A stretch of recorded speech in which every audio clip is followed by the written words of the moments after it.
Thanks for checking out the Brad and John Show podcast. This segment of the show is brought to you by John Combest's book, Stalking, Harassment, Internet Trolling, A Guide to Recovering and Rebuilding After Online Attacks.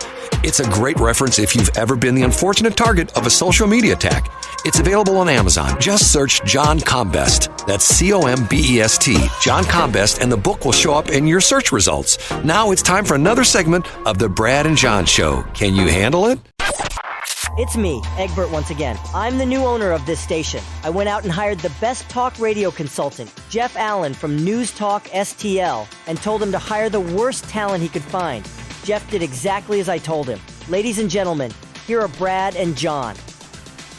So did we skewer NPR enough, John? Ancient Chinese secret. This is the Diane Rehm show. You're listening to the ancient geriatric secret. And you know what Diane Rehm would say about NPR? Ooh, what would she say? Our sacred airwaves. That's what she said. Yes, they are, Brad. Okay. I want to give you this is Brad's journalist test, okay? And I want to give you a headline, and I want to see how biased we are in St. Louis, okay? Okay, I'm ready. Here's the headline. The headline is, hold on, my stupid phone just, and this is from the St. Louis Business Journal, okay? Okay. St. Louis Cardinals attract smallest night crowd at current Busch Stadium, okay? Now, this happened, was it Monday? Matter of fact, it talks about, and the sub-headline is, the Cardinals are in last place in the National League Central Division with a 6-6 record. Once again, you know, and I get it, they're homers. You listen to Camo X, you listen to, you know, like Tom Ackerman. Well, you know, in spring training, boy, the Cardinals got a great team this year. They're going all the way to the playoffs. It's the great team. And now they're in last place. Okay, I know it's the beginning of season. Okay, now, when you said, I'll read you the first paragraph. Attendance for Tuesday's St. Louis Cardinals game at Busch Stadium represented a record low for a night game at the venue since it opened in 2006. Now, take a guess. And I got to show you how biased we are, how spoiled we are in St. Louis. Take a guess at what the attendance was, the record low attendance for a weeknight game in St. Louis. Take a guess what it was. 19,000.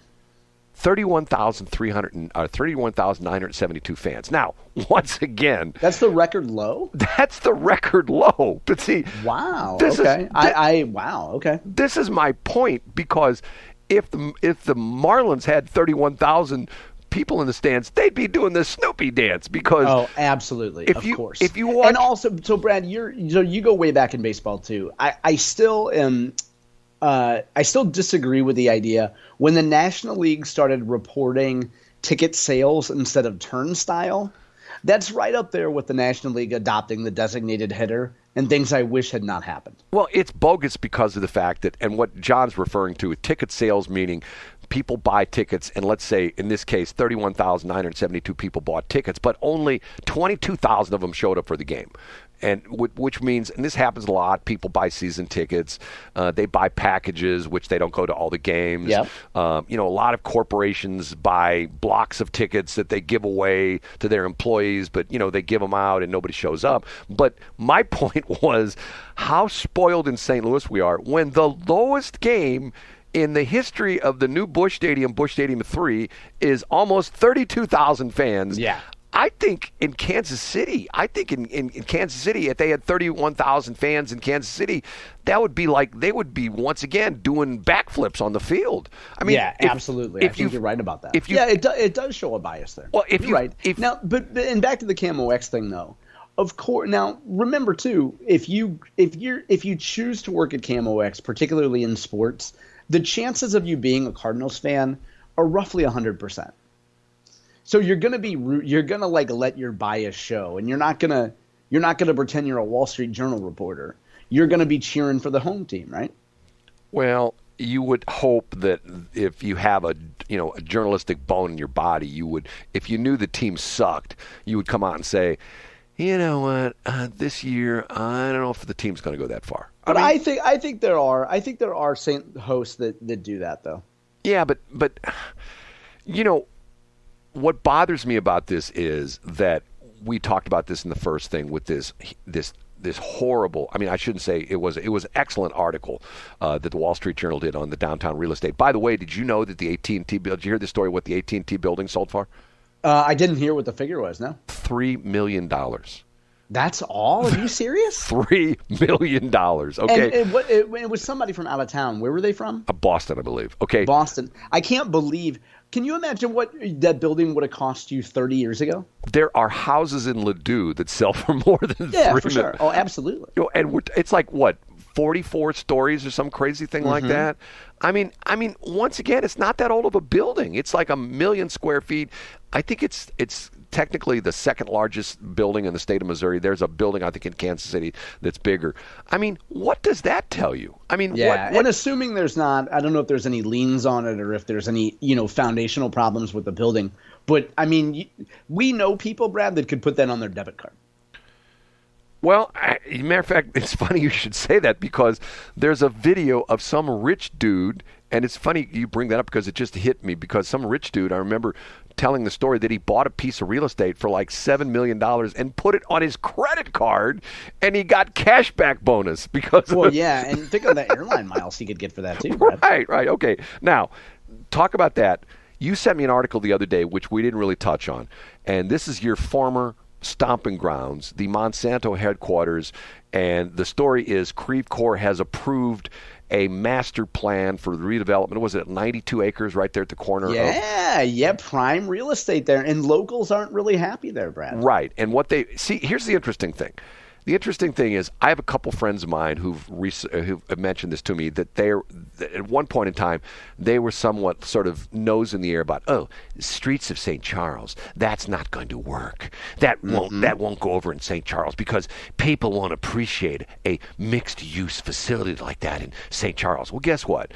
Streets of St. Charles kicks butt. Yeah, it sure does. I had a meeting with someone there the other night, and once again, it was a happening place. If you remember, it's right there as you come across the bridge. If you're an old timer, you remember the old Noah's Ark, which had the big Ark, which had the animals, the 2x2 animals out in front. Okay. And what everybody is trying to do, they're trying to recreate that. And the article you sent me talks about how this is what Chesterfield's trying to do with Chesterfield Mall and Brentwood's trying. And once again, we talked about this. This is very sad. Brentwood's trying to eminent domain all those people on Manchester between Hanley, and I guess it would be between Hanley and Brentwood. They're trying to take that whole area, it's like 2 or 3 blocks long, and turn it into this, wonderful mixed-use place where it's got apartments and condos and houses and businesses and blah, blah, blah, blah, blah. Well, but that's what they're trying to do out in Creve Coeur. And what bothers me about this is the tax abatements. Did you see the amount of tax abatement they're going to give these developers? Yeah, and that was the center of the controversy. So the article points out that a lot of it appears to be a lot of local residents say the objection was we could have gotten the developers to make more concessions than they did. I think that was the general theme of it. And there's a gentleman quoted in there named David Caldwell. Now, I used to work with David Caldwell, who's a great man. And I don't know if it's him, but he was a Monsanto/Bayer employee. And I'm thinking, wow, that'd be pretty cool if he actually lived here and had a voice in this. But to your point, Brad, I think residents are saying that city leaders could have gotten a much better deal for taxpayers. Instead, they gave away the store. Well, I'm against tax abatements, period. Because of the fact that and here's the thing that's frustrating to me.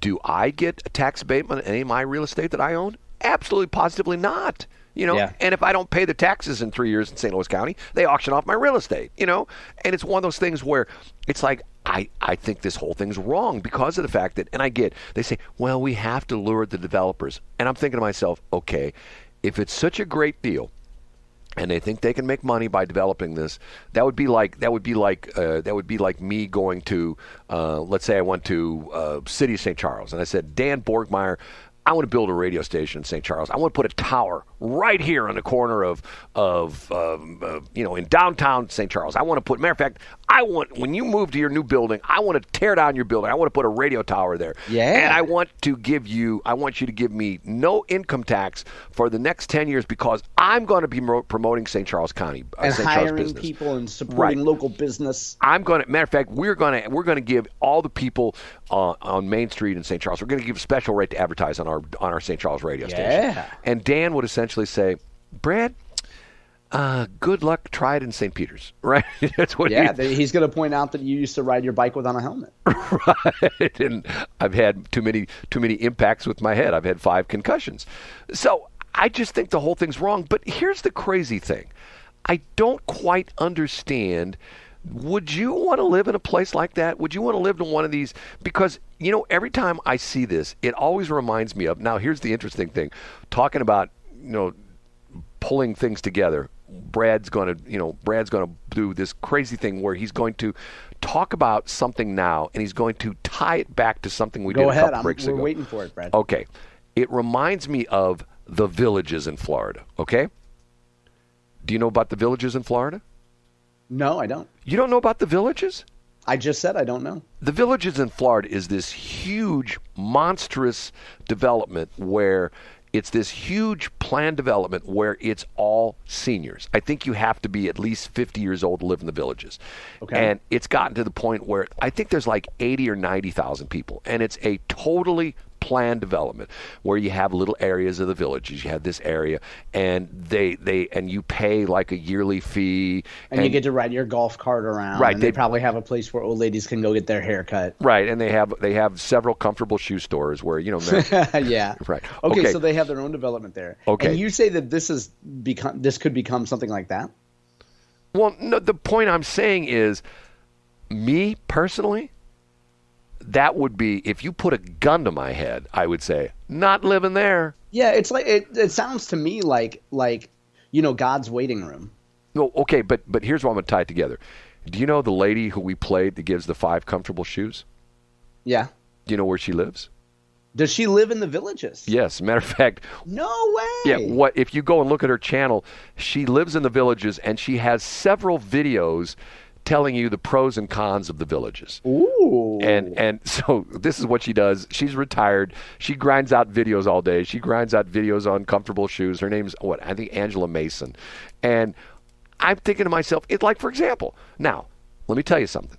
If I had money and, streets of St. Charles, I think it's sort of a cool place. I think it would be cool to have a place there that you could go there like on the weekend. Yeah, but not live there. Yeah, not live there. And so your question was, would I live somewhere like this Creve Coeur development? No. Now, if I was just out of school, or let's say I had just gotten married and I didn't have kids that were school age, like, it might be a cool place to live for a couple years, but I wouldn't want to raise a family in that environment. Well, it bothers me that and I'm a naive, stupid guy, and I'm an old guy, and you think I'd learn the lesson. It reminds me of the phrase that money talks and BS walks. If you got money and you can hire, and John knows this from what he used to do, if you hire the PR flacks and you hire who is it, Mike Kelly's of the world, was his name, where you pay him and there's got to be a reason why he's getting, if you know the story, we talked about this yesterday, he's getting $99,999 from the county, or that hasn't gone through yet, isn't it? Correct, it hasn't gone through yet, but he may or may not get it. But he makes a lot of money from contracts with other. He made a ton of money off MSD. Is a great example. Well, but there's a reason it's $99,999 is because they probably have some qualification over $100,000, right? Yeah, over $100,000 or some different qualification and stuff like that.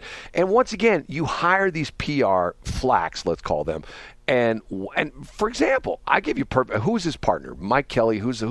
Mike Kelly's the Democrat. Who's his guy? He's on the John air? Hancock. John Hancock. Okay, years ago when they had this Better Together BS that came out, yeah. I made a presentation to the St. Charles County Council one night, and guess who was there? Once again, my mind's gone. Well, the name of the guy? Yeah, you just gave John Hancock. John Hancock was there at the St. Charles County Council meeting giving a presentation of why Better Together was such a good idea. He's in St. Charles County, which wasn't a part of it. But to me, that was like, okay. Well, that's why, but they wouldn't send Mike Kelly out there because Mike Kelly is a Democrat. Right, I know that. But the point being is, what does that tell you? That if they're so worried about St. Charles County, that guess what? We're next. If you're in St. Charles County, that's true. Like they're greasing the skids, because once they bring St. Louis City and St. Louis County together, they're going to say, "Hey, look how great it is! Hey, St. Charles County, Franklin County, Jefferson County, jump on in. The water's just fine." Yeah, and it'd be great for economic development. Right. Now, also great for that radio tower that you're buying, Brad. Right. I think you're going to talk about this tomorrow. You're partnering with THF and Walmart.